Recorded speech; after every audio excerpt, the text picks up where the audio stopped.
Hello students, कैसे हैं आप सब। आज मैं लेकर के आया हूं क्लास 6 लेसन 13 फेयर जस्टिस 2।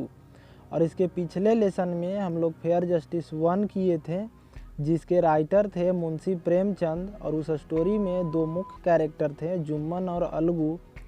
और जुम्मन का जब झगड़ा हो जाता है उसकी चाची के साथ, तब उसकी चाची जब पंचायत बिठाती है तब अलगू को हेड पंच चुनती है। और अलगू और जुम्मन के बीच गहरा दोस्ती होने के बावजूद भी अलगू बिल्कुल ही निष्पक्ष न्याय देता है। तो जुम्मन को लगता है कि ये मेरे विरुद्ध में न्याय दे दिया है, कब मुझे मौका मिले कि मैं इसका बदला लूं।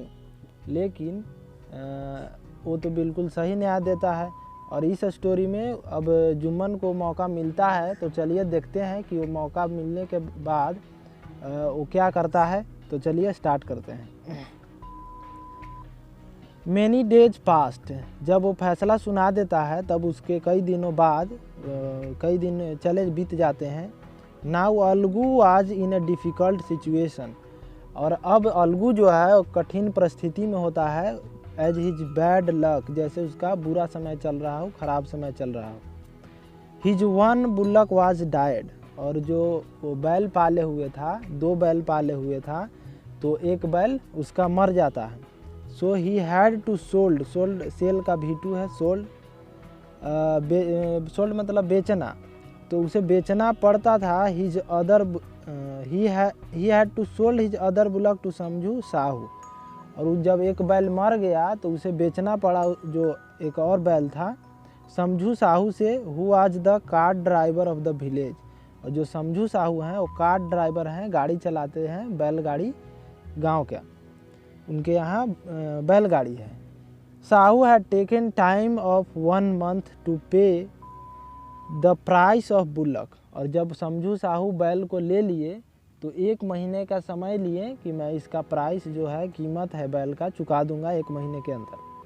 But bullock was died in a month, लेकिन बैल जो था वो 1 महीने के अंदर ही मर गया। After so many months of the death of bullock, और बैल की मृत्यु के कई महीनों बाद अलगू रिमाइंड मतलब याद दिलाना, तो अलगू याद दिलाया साहू ऑफ द मनी, पैसों के बारे में। ही हैड नॉट पेड, जो उसने अभी तक चुकाया नहीं था। तो अलगू उसे याद दिलाया समझू साहू को कि मेरे बैलों का जो कीमत था, पैसा था, आप नहीं चुकाए हैं। Sahu got angry and said to Algu, और जब वो अलगू बोला तो इस पे साहू जी बिल्कुल गुस्सा हो गए और बोले, I will not give you the price of death bullock, और बोल रहे हैं गुस्सा में कि मैं तुम्हें नहीं दूंगा डेथ बुलक का प्राइस, कीमत, मृत बैल का कीमत मैं नहीं दूंगा। You sold me a miserable animal, और बोल रहे हैं साहू जी कि यू सोल्ड मी, तुम बेचे थे मुझे एक मिजरेबल एनिमल। मिजरेबल मतलब निकम्मा, बीमार, रोग से ग्रसित। तो एक तुम बीमार जानवर मुझे बेचे थे, निकम्मा जानवर बेचे थे। इट गेव मी नथिंग, और जब मैं इसे खरीदा तो ये मुझे कुछ नहीं दिया। I will give you my bullock for a month, और बोल रहे हैं कि इसके बदले मैं 1 महीने के लिए तुम्हें अपना बैल जो है, मेरा बुलक दे दूंगा। You have to return it to me after using 1 month, और 1 महीने के उपयोग करने के बाद तुम्हें मुझे उसे वापस लौटाना होगा। रिटर्न मतलब वापस करना। But no price for the dead bullock, लेकिन मृत बैल का कोई कीमत मैं नहीं दूंगा। अलगू आज वेरी अपसेट, और जब वो कहें कि मैं नहीं दूंगा पैसा, तो अलगू काफ़ी उदास हुआ, अपसेट था। He thought for some times, और वह कुछ समय के लिए सोचा। So he decided to go to panchayat, और वह ये निर्णय लिया कि मैं पंचायत बैठाऊंगा, पंचायत जाऊंगा। For the sake of just, न्याय के लिए। सेक ऑफ जस्ट मतलब न्याय। Both the parties started to tell what happened with them to the villagers.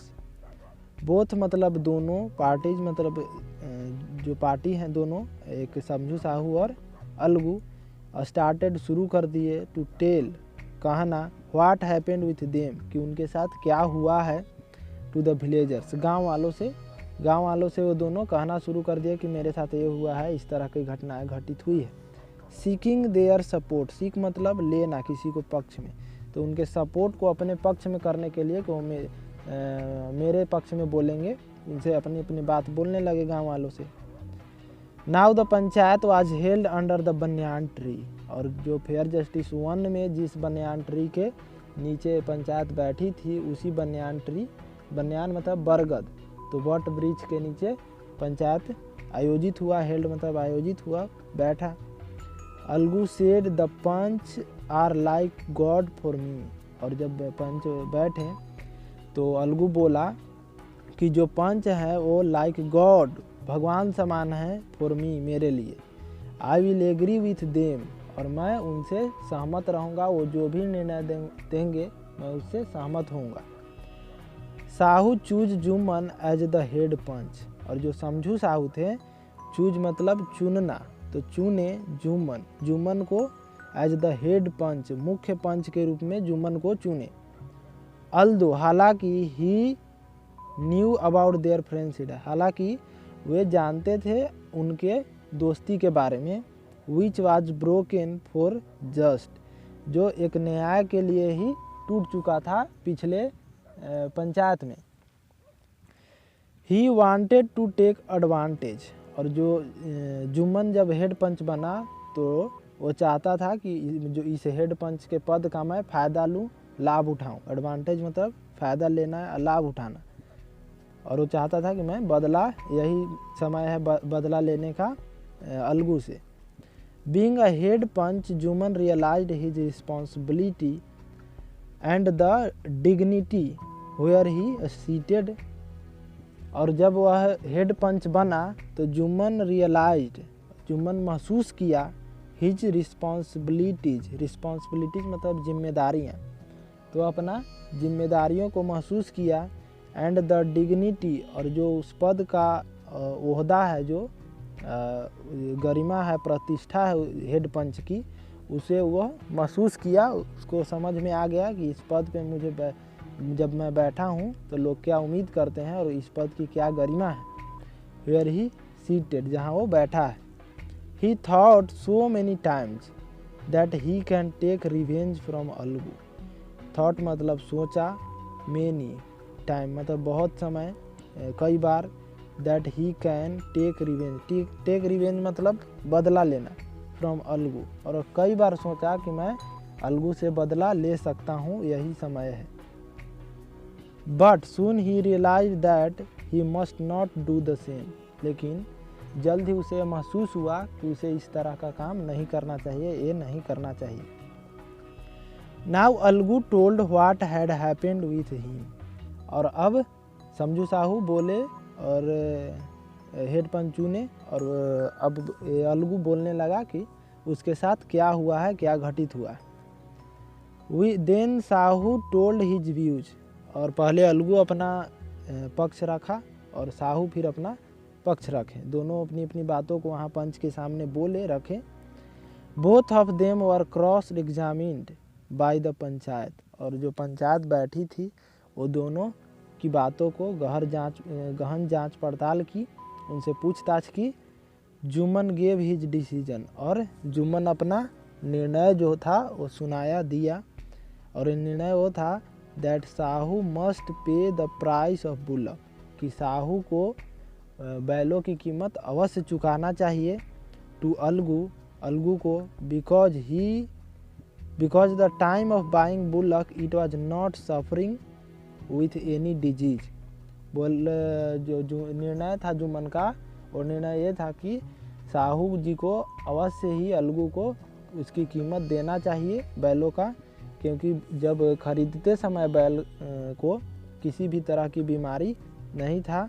It was not suffering with any disease, और जो बैल था वो किसी भी तरह के बीमारी से ग्रसित नहीं था। Algu can not be blamed for the death of bullock, और ब्लेम मतलब दोषी ठहराना, तो बोल रहा है कि अलगू को बैल की मृत्यु के लिए दोषी नहीं ठहराया जा सकता है। To listen the just Algu stood up, and cried. और इस न्याय को सुन करके अलगू स्टूड अप, खड़ा हो गया। स्टूड अप मतलब खड़ा हो जाना। एंड क्राइड और चिल्लाया, विक्ट्री टू द पंचायत, कि पंचायत की विजय हुई। विक्ट्री मतलब विजय, पंचायत जीत गया, विजय हुआ। As soon as Jumman came to Algu, और जल्द ही जुम्मन अलगू के पास आया। एंड हग्ड हिम, हग मतलब गले लगाना, तो उसे जुम्मन आया और अलगू को गले लगा लिया।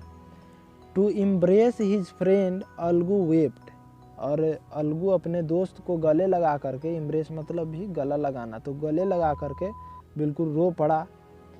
His tears washed away all the dirt of misunderstanding between them, और जो अलगू का आंसू था, उसका आंसू, डर्ट मतलब गंदगी, ऑफ मिसअंडरस्टैंडिंग, और जो असमझदारी की उनके बीच जो गंदगी थी, वो बिल्कुल वाश्ड अवे, वाश्ड मतलब बह गया, बहा दिया। उनका जो अलगू का आंसू था, उनके बीच असमझ की जो गंदगी थी, वो बिल्कुल बहा दिया, और बिल्कुल उनका मन एकदम फ्रेश हो गया, और फिर से उनके बीच वही गहरा दोस्ती शुरू हुआ, और खुशी से रहने लगे।